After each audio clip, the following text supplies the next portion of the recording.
My name is Claire Bennett. I'm 33 years old, and the night my mother decided to humiliate me at Christmas dinner, she did it with a smile so polished it could have passed for kindness. She lifted her wine glass, looked straight at me, and said, "Your sister just bought a beautiful house. A real house. Isn't that wonderful? Maybe next Christmas you'll finally be ready to settle down too." The whole table laughed the way people do when they think they're watching a harmless family joke, and across from me, my sister leaned back in her chair with that little satisfied smirk I'd known since childhood. "Yeah," she said, dragging out the word like she was speaking to a teenager instead of a grown woman. "When are you going to stop drifting and start building a real life?" I remember setting my fork down very carefully, because when you've spent years learning how not to explode in front of people who enjoy testing your dignity, you get good at small, precise movements. Then I smiled. Not the wounded smile they expected. Not the embarrassed one they'd trained me into wearing. A calm one. "I already did," I said. "I just didn't invite anyone who doubts me." My sister's face went still. My mother blinked. And in the silence that followed, I realized something wonderful. For the first time in my life, I wasn't the one being measured at that table.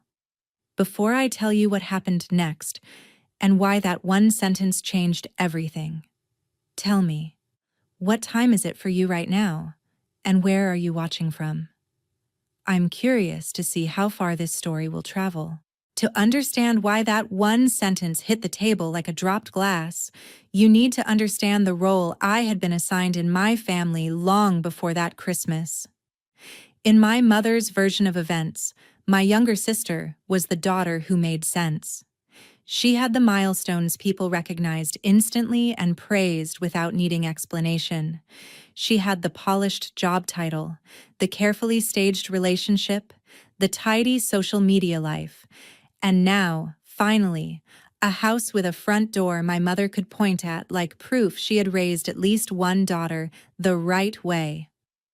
I was the daughter who required context, and my mother hated context. She hated anything that could not be summed up in one sentence at church, at brunch, or over the phone with relatives she secretly competed with. So instead of describing my life accurately, she simplified it until it sounded unserious. She'd say I worked with old furniture. No, as if I spent my days dusting thrift store cabinets instead of restoring estate pieces, consulting on historic interiors, and running a specialized business people booked months in advance. She'd say I liked the quiet life, which was her way of translating discipline into social deficiency. She'd say I was still finding myself, even after I had built a client list, hired part-time help during peak seasons, and started earning more than anyone in the family had expected from me. The truth was less convenient for her. I didn't stumble into my career. I built it from nothing and built it the hard way. While other people were working clean office jobs in climate-controlled buildings, I was in workshops at dawn learning wood grain, veneer repair, custom staining, and structural restoration. I learned how to tell when a chair only looked broken and when it actually was. I learned how to price labor no one respected until they saw the final result. I learned how to negotiate with collectors, how to handle wealthy clients who assumed a woman working with her hands would be grateful for being underpaid, and how to stand my ground when people mistook craftsmanship for hobbyism. There's a specific kind of arrogance people bring to trades they don't understand. I met it often. I also beat it often. But in my family, none of that carried the same weight as a neat milestone with good curb appeal. My sister Vanessa understood that very early.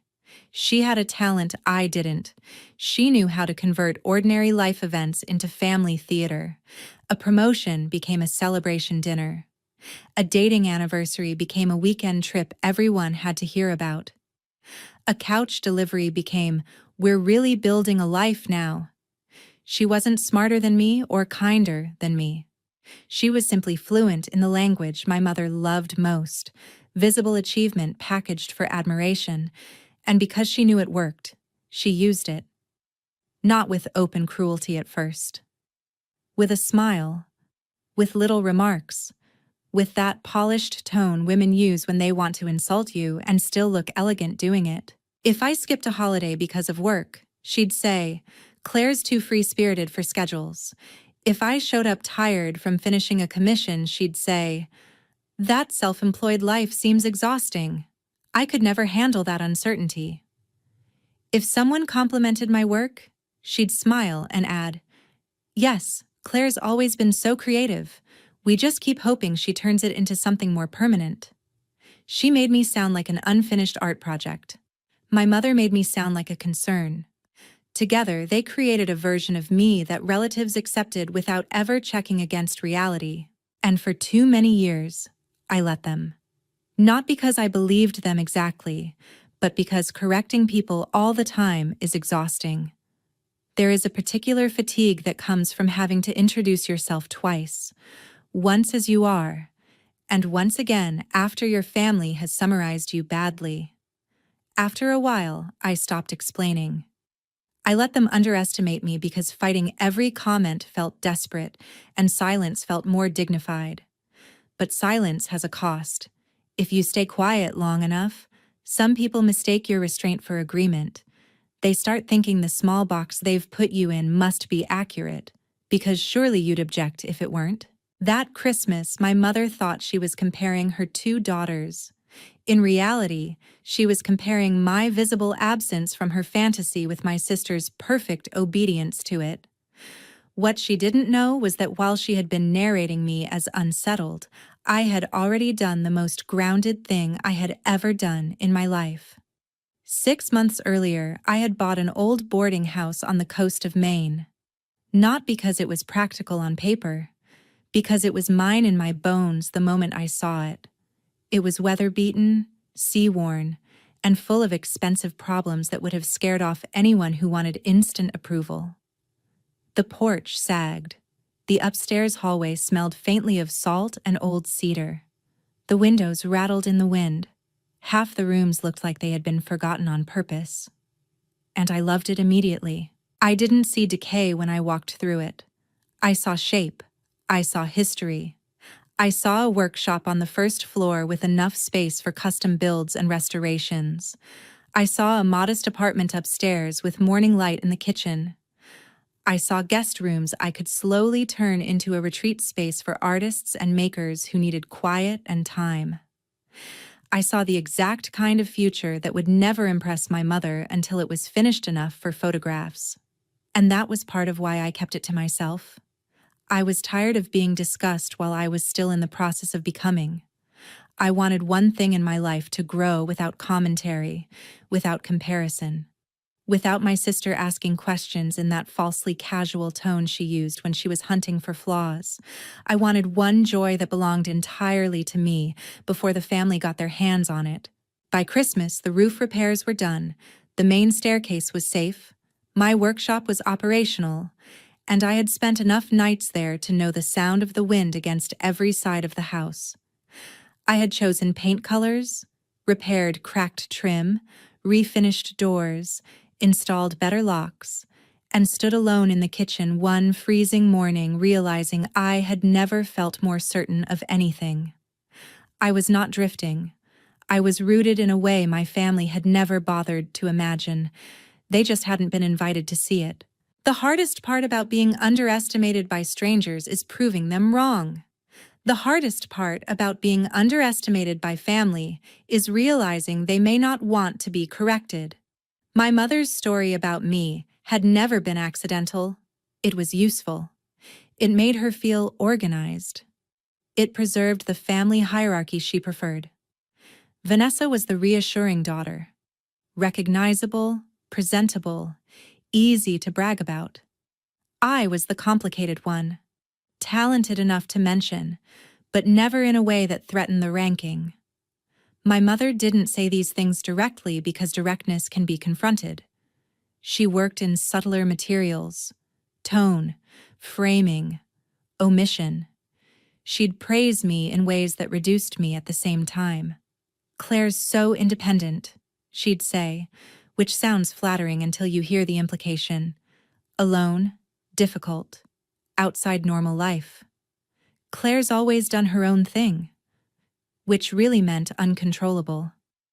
Claire isn't very traditional, which in our family was code for not reassuring enough to display. My sister learned from the best. Vanessa never openly attacked me in a way anyone else could easily condemn. She specialized in elegant dismissal. She would ask questions that sounded supportive but were built to weaken. Do you have benefits? Is that kind of income seasonal? What happens if clients stop coming? Do you ever worry you're investing too much in something so niche? She said these things in front of other people lightly, as if she were simply curious. But her timing was always strategic, never when I was struggling privately. Always when someone had just complimented me, always when attention had landed in my direction for a second too long. When I was 26 and landed a contract to restore pieces for a historic inn renovation, she asked at Thanksgiving whether I was finally done experimenting. When I was 29 and had my busiest year yet, my mother told an aunt that I was still piecing together a path. When I turned 31 and started consulting with designers who sent me repeat work, Vanessa laughed over coffee and said, "I mean, it's impressive in a quirky way. I just could never live with that much uncertainty." She said it while showing me backsplash samples for a condo she hadn't even bought yet. That was Vanessa's gift. She could make aspiration sound like accomplishment and make actual accomplishment sound provisional. At some point, I stopped expecting fairness and started studying the pattern. My mother needed the family to revolve around visible symbols of success because those symbols reflected back on her. My sister needed my supposed instability because it sharpened her image as the dependable one. It wasn't just affection, it was structure. If I suddenly became undeniable, the whole emotional economy of the family changed. My mother would have to admit she had misread me for years. Vanessa would lose her favorite mirror. And people rarely surrender a flattering story about themselves without resistance. That's why the house mattered so much to Vanessa, beyond the actual purchase. She talked about it like it was a crown, not a property. Every conversation in the months leading up to Christmas circled back to it.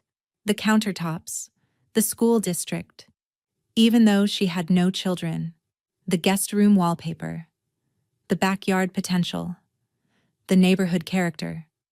She sent listing photos to the family group chat and waited for reactions like a performer waiting for applause. My mother responded exactly as expected. "So proud of you. Such a mature step. This is what building a future looks like." Then, because nothing in our house was complete without comparison, she would call me separately and deliver the translation. "You know, Vanessa has always been very focused. It's nice to see one of you making these decisions. I hope this inspires you, sweetheart." Inspires me to do what? Purchase a life selected for its readability? Trade my workshop for a breakfast nook I didn't want? Become legible to people who only respected what they already understood? The absurdity of it might have been funny if it weren't so constant. Still, I won't pretend I felt nothing. Repeated dismissal shapes you even when you outgrow believing it.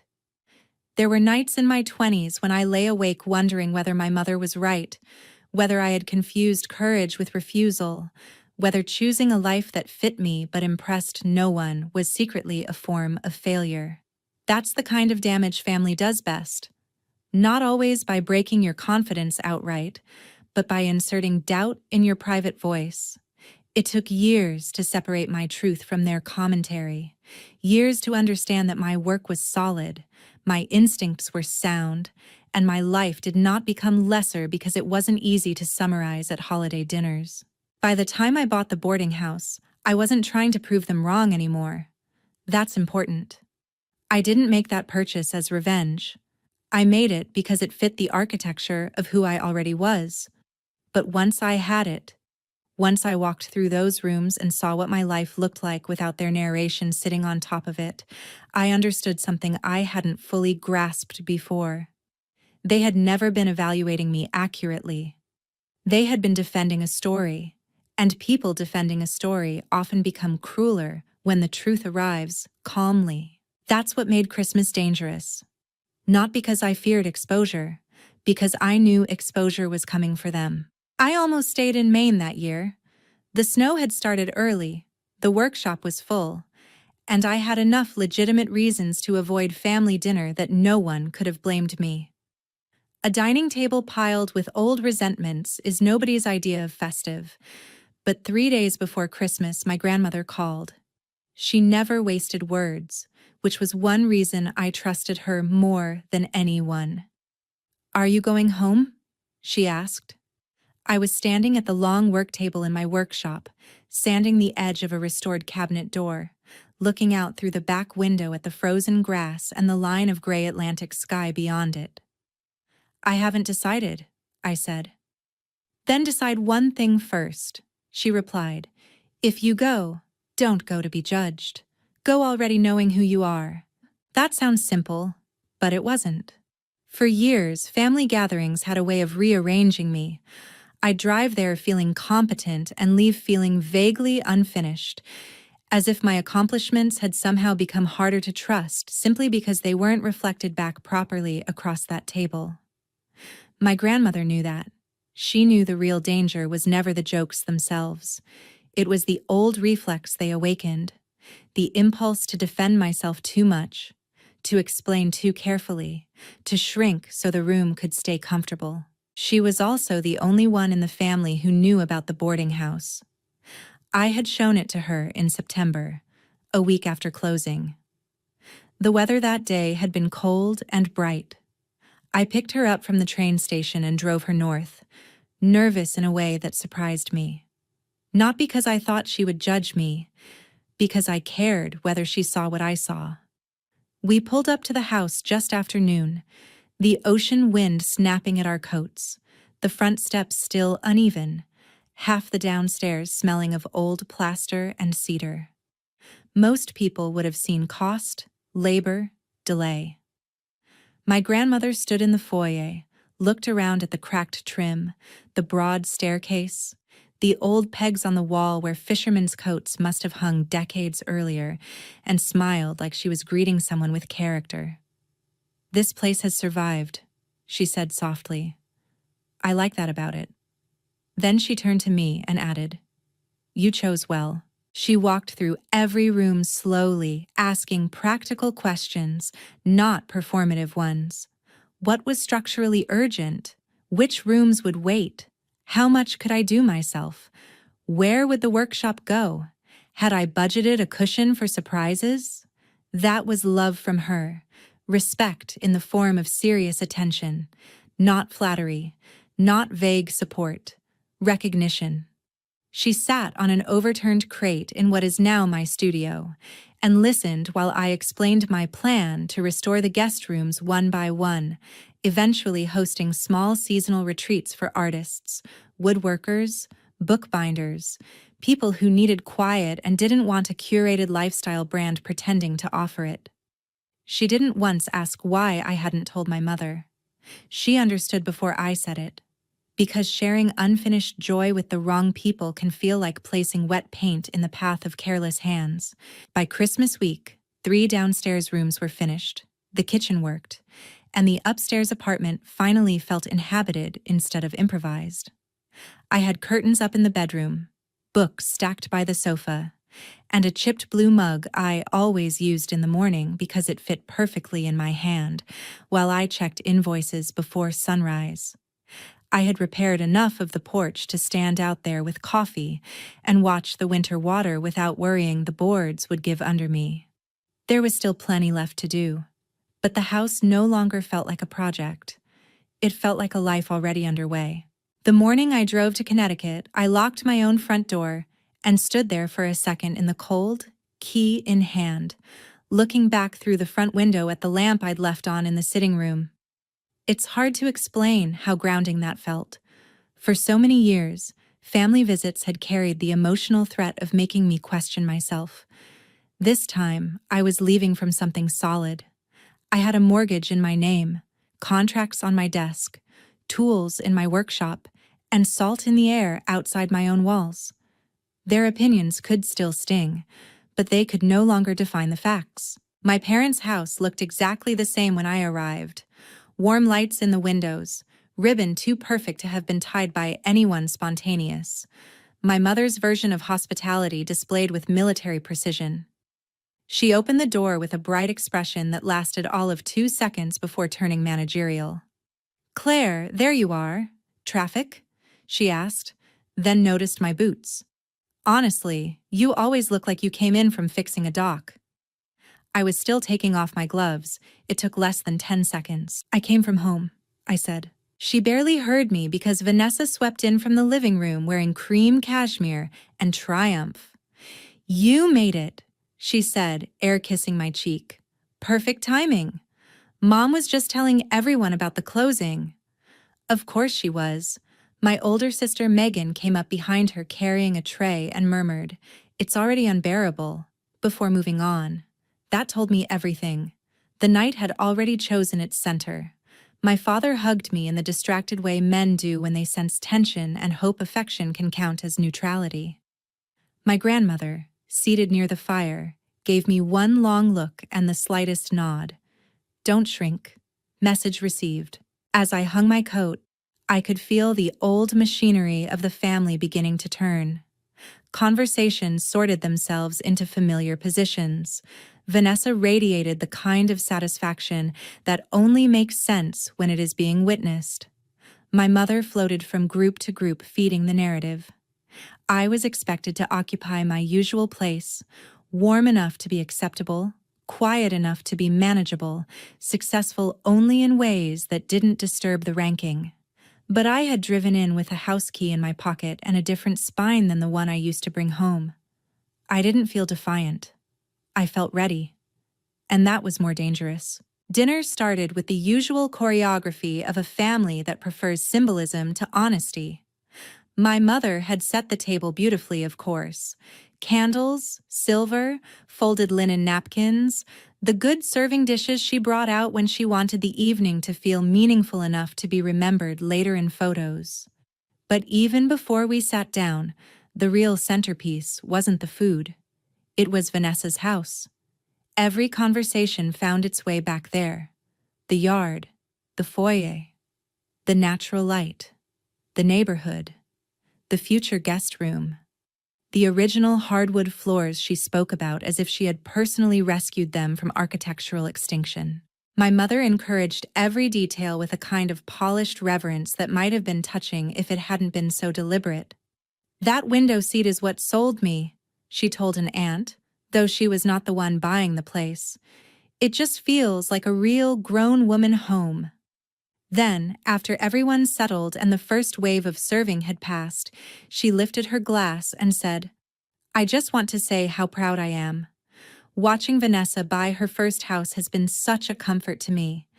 There's something so reassuring about seeing one of your daughters truly settled. One of your daughters.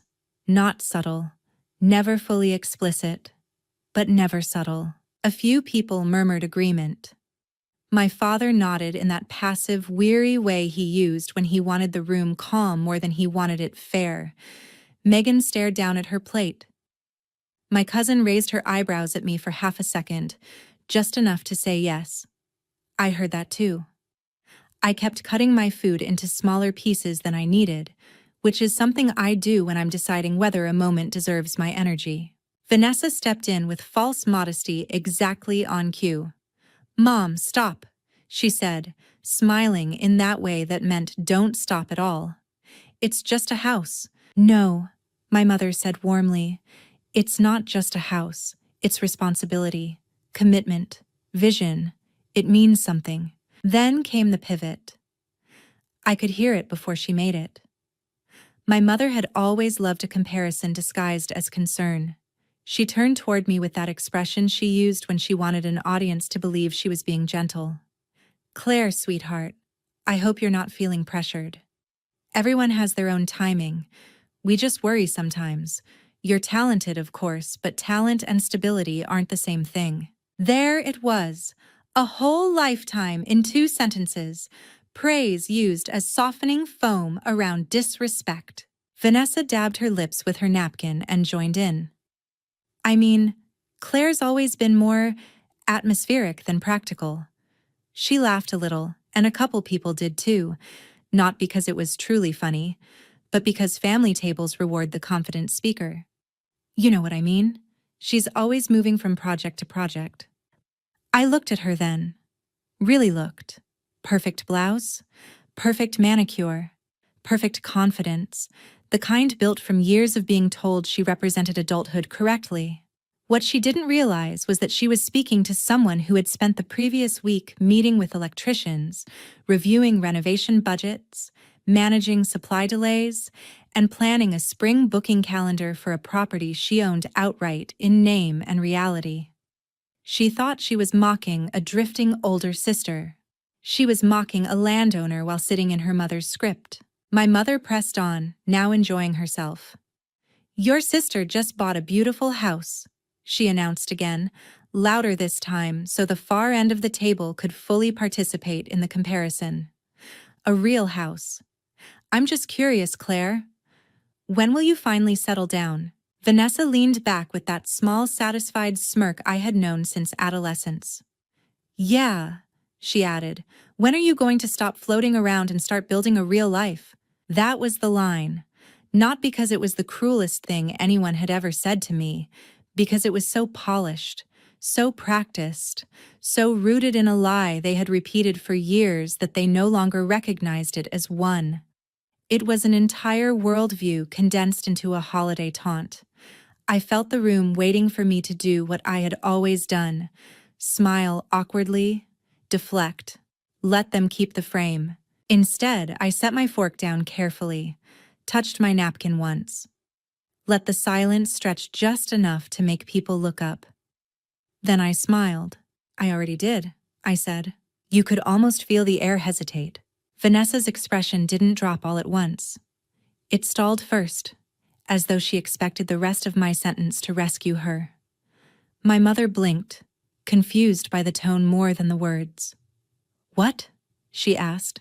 I already settled down, I repeated calmly. I just didn't invite anyone who doubts me. This time, the silence landed harder. Someone at the far end of the table shifted in their chair. My father looked up fully now. Megan stopped pretending to eat. My grandmother lowered her glass and watched me with a stillness that felt like support. Vanessa gave a short laugh. What is that supposed to mean? It means, I said, that 6 months ago I bought a boarding house on the coast of Maine. I live there. I work there. I've been restoring it room by room.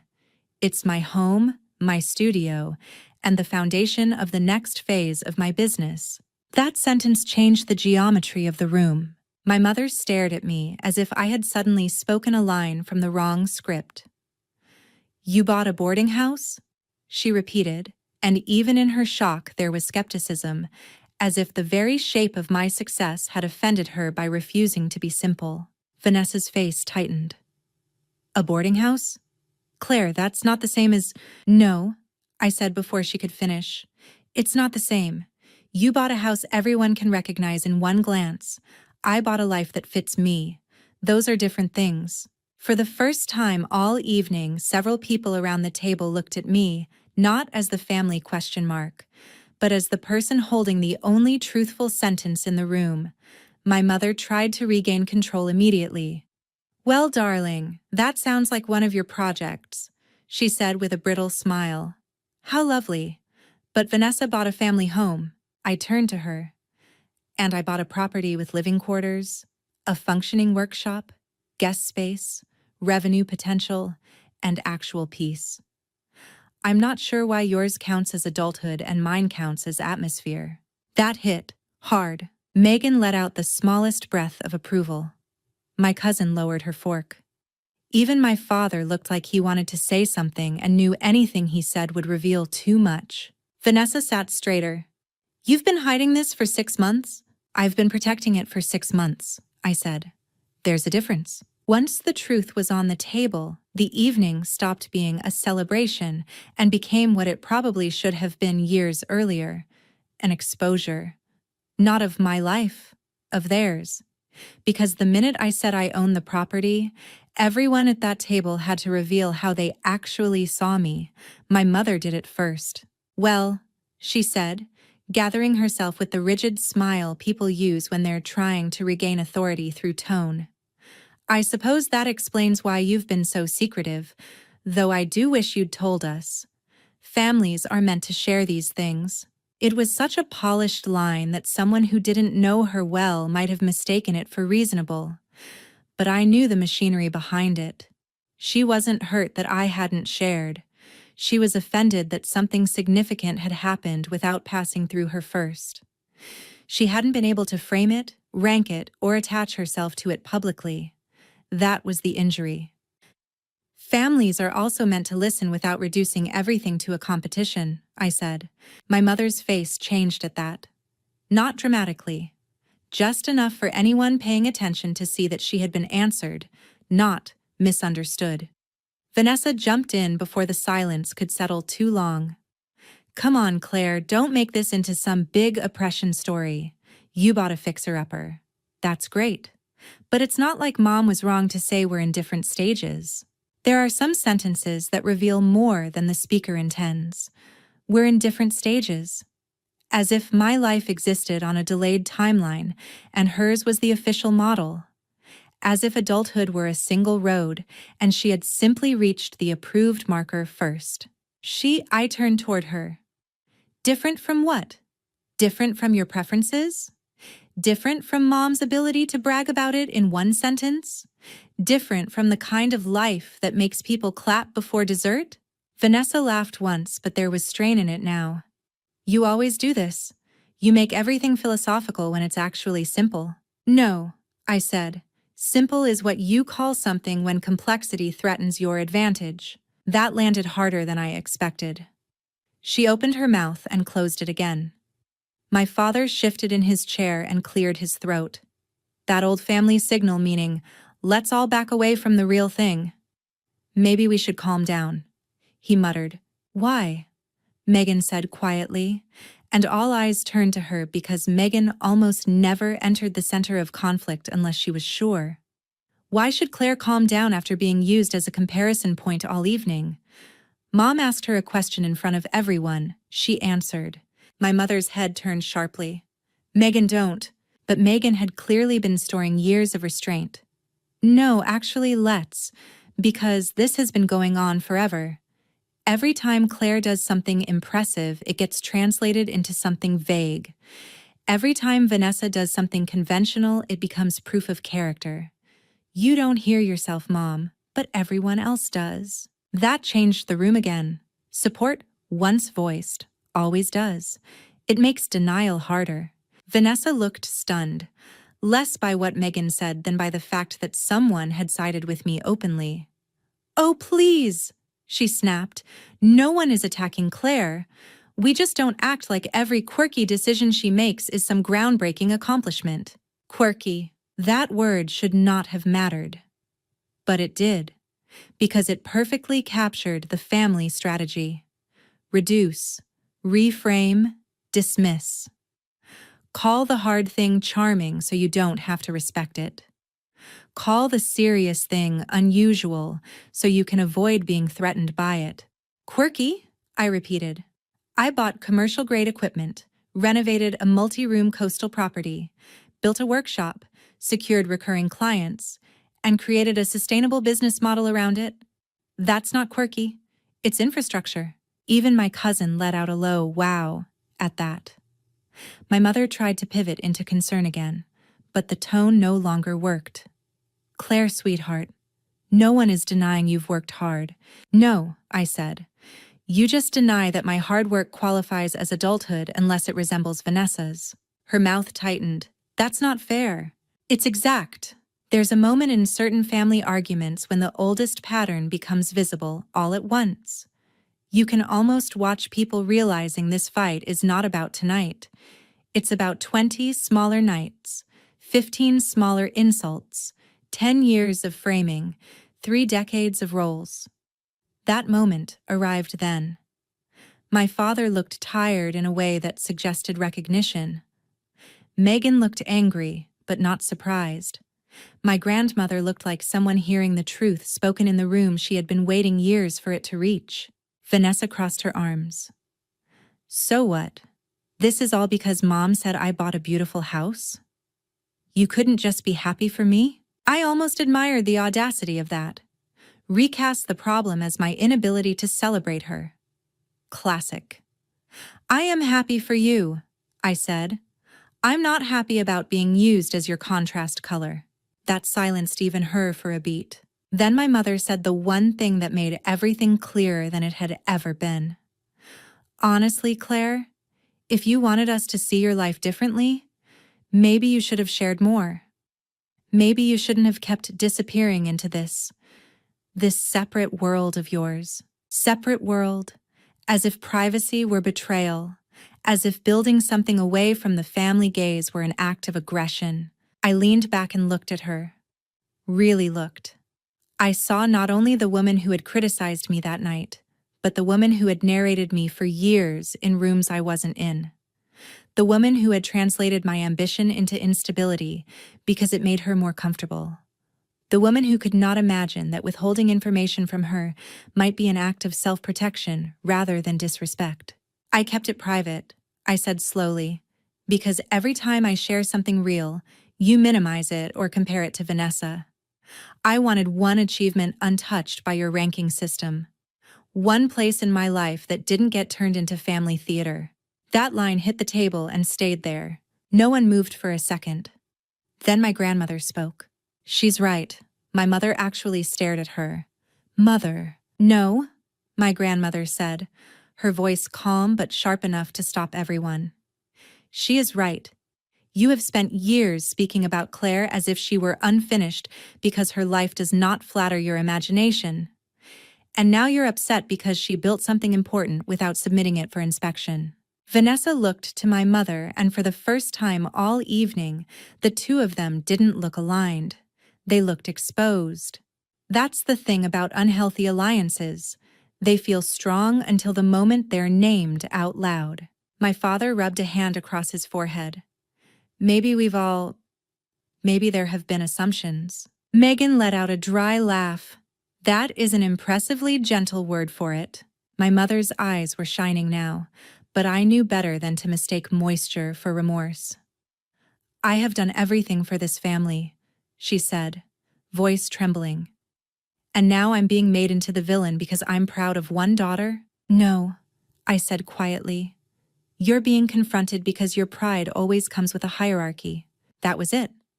That was the center. Not that she loved Vanessa, that she needed love to be comparative, needed one child to shine against another, needed admiration to move through competition so she could manage it. Once I said that, even she seemed to understand that the sentence could not be folded away. After that, dinner didn't exactly end. It unraveled, which is different. A normal holiday dinner ends with dessert, lighter conversation, people helping in the kitchen, the tension dissolving into ritual. Ours lost the script entirely. My father attempted one weak redirection toward pie and coffee, but nobody really followed him. Vanessa sat in a silence so stiff it looked painful. My mother kept adjusting things that did not need adjusting. A serving spoon, a folded napkin, the placement of a candle. Which is what she does when control has left the room but her body hasn't accepted it yet. Megan started asking me practical questions about the property. Not in a rescuing way, but in a serious one. Square footage, distance from town, how much of the restoration I'd done myself.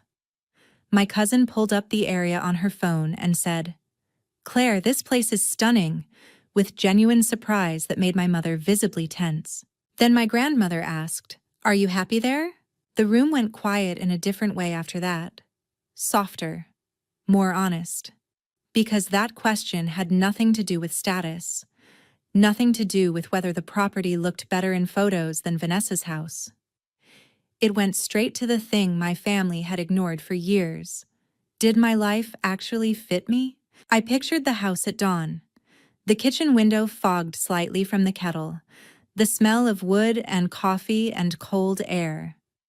The scratch of my pencil across invoices before the workday started. The repaired staircase under my hand. The long table in the workshop where damaged things came back to themselves slowly. The ocean beyond the back lot. Never loud, always present.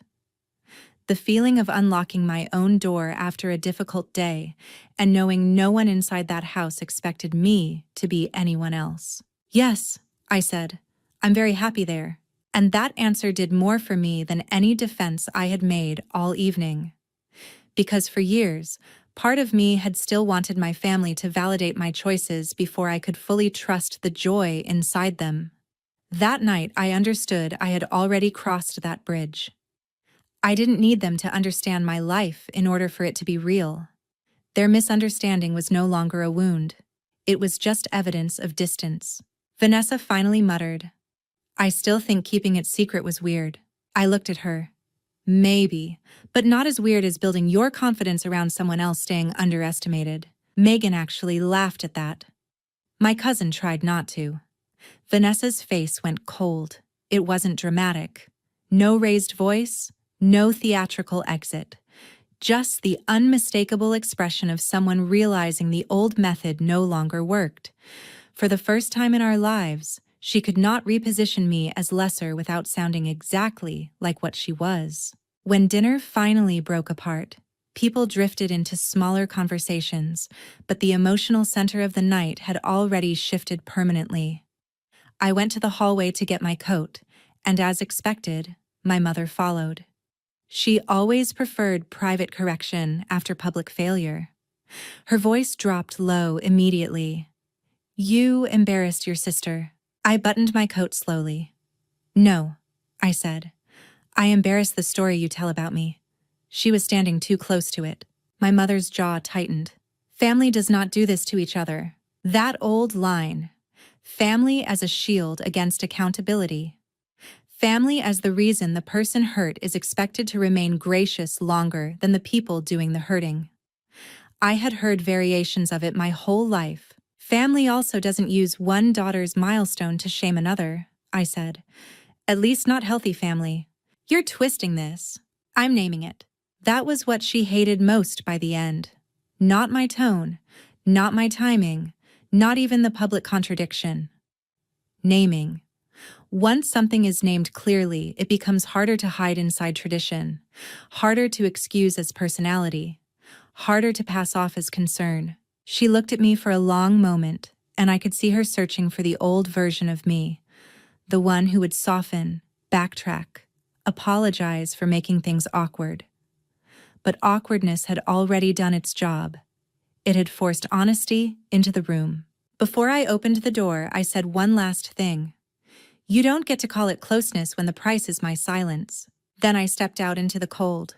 The drive back to Maine the next morning felt completely different from every family drive home I had taken before.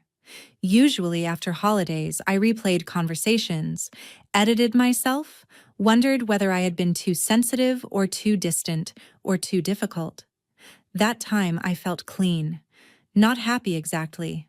Not triumphant in some loud revenge movie sense. Something better. Aligned. My phone buzzed twice before I even hit the highway. One message was from my mother, defensive and clipped, saying she hoped I understood how much stress I had caused. No apology, no curiosity, just reputation management in text form. The second was from Megan. I'm sorry it took this long. I'm proud of you. I read that one twice. An hour later, my grandmother texted, Next time, I want to sit on that porch with tea and see the ocean. That was the message that made my throat tighten. Over the following weeks, the truth spread through the family the way it always does once somebody breaks a long pattern in public. Relatives called. Questions came in. Curiosity replaced assumption. Some people clearly wanted gossip. Others sounded genuinely ashamed that they had accepted my mother's version of me for so long. What mattered wasn't the gossip itself. It was the shift. People started speaking to me directly, asking about my business, asking about the house, asking when they could visit, which I ignored selectively.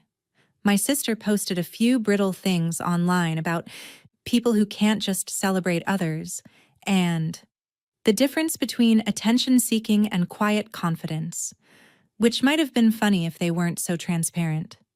My mother tried several times to recast Christmas as an unfortunate misunderstanding. I didn't allow it. I didn't fight. I just refused the rewrite. That spring, my grandmother visited exactly as promised. She sat on the repaired porch with a blanket over her knees, looked out toward the water, and said, "This house feels like you. Solid, thoughtful, strong where it counts." Then she walked through the workshop, touched the long table I'd restored, and smiled with a pride that had no agenda attached to it. Not pride because I had finally become impressive enough. Pride because I had become fully myself and stayed there. My relationship with my mother never returned to what it was before, and that is not a tragedy. Some bonds only feel close because one person is constantly swallowing what hurts. Remove that habit, and the relationship looks different very quickly. Vanessa and I became polite in a colder, clearer way. Megan and I got closer. My father remained what he had always been, late to honesty but not immune to it. And me? I stopped waiting to be translated correctly by people who preferred me simplified. So here is what I know now. Settling down is not a performance. It is not a floor plan someone else approves of. It is not a milestone that photographs well over Christmas dinner. It is not becoming legible to the people who only respect one type of life. Sometimes settling down means choosing the weather-beaten property everyone else dismisses because you know how to see structure beneath damage. Sometimes it means protecting your joy until it has enough roots to survive being doubted. Sometimes it means building quietly, so the first time they see what you've created, they can no longer interrupt it halfway through. And sometimes the most powerful revenge is not humiliating the people who misjudged you. It is answering them so calmly, so truthfully, and from such a solid place that their entire version of you collapses under its own arrogance. That Christmas, my mother thought she was asking when I would finally begin my adult life. What she didn't know was that I had already begun months earlier with a set of keys in my hand and no intention of asking permission.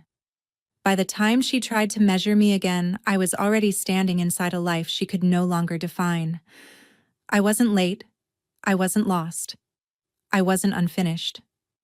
I was simply building somewhere they had never bothered to look. And once they finally did, the person left frozen in shock wasn't me. It was the family that had confused underestimating me with knowing me.